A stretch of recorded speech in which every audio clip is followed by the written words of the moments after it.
কেবল জুমলা সিজদা করা হলো না ইরফানের ঠিকানা। দেওয়ান জসিম বলে বাদুর যেমন দিনের বেলা হয় খান খান। এখানে বাজারের একটা কথা, আগে ইরফানের বেদ না জানিলে নবী কিসে যাইছে না, নবী চিনতে হলে আগে ইরফান চিনতে হবে। তাহলে আল্লাহ রাব্বুল আলামিন বলেছেন আতিউল্লাহ আতিউর রাসূল, আতিউল্লাহ আতিউর রাসূল। এখন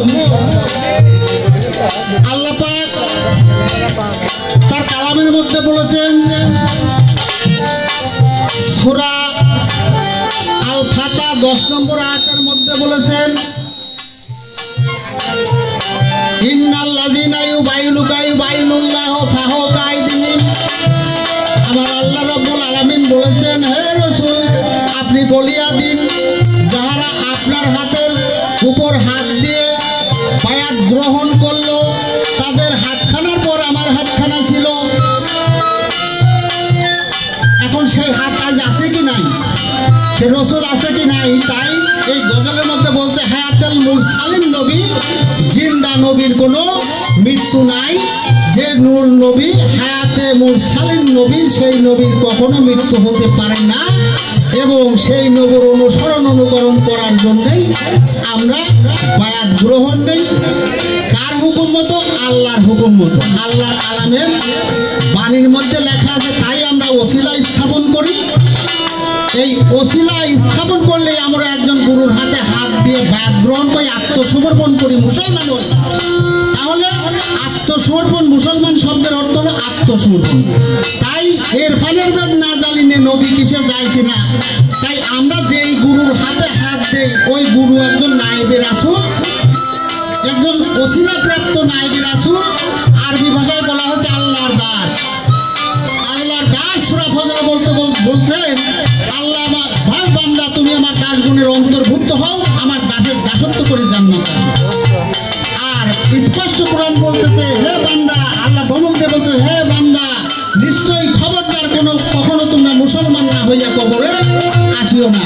এখন গাইরে আমরা তো বলে না পড়েও মুসলমান হইব, আর এই দেশে তো গন্ডগোলের বছর অনেকে শুনেও মুসলমান, শুনেও মুসলমান, বয়াও মুসলমান।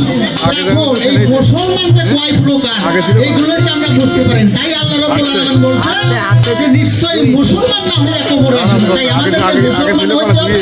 তাই মুসলমান শব্দের অর্থ আত্মসমর্পণ। আমরা একজন পীরের কাছে যাই আত্মসমর্পণ করি, আত্মসমর্পণ করে আমরা মুসলমান হই। সে আমাদের কি দেখায়? আমার নিজেকে নিজে চিনাই, আমার রাসূলকে চিনাই, আমার আল্লাহকে চিনাই, আমি কে আমাকে চিনাই, আমি কোথায় ছিলাম, কোথায় আছি, কোথায় যাব, এই ঠিকানা অর্পণ করি। আমরা এই নিরাপদ নিষ্ঠা করে আমরা সেই বলি আল্লাহর দরবারে বায়াত গ্রহণ করি। বায়াত আমাদেরকে হতেই হবে। আমরা যদি আল্লাহ মানি তাহলে আল্লাহর বাণী কালাম কুরআন আমরা মানি, আমাদের বায়াত হতেই হবে। তাই এখান থেকে গান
সিজদা করা।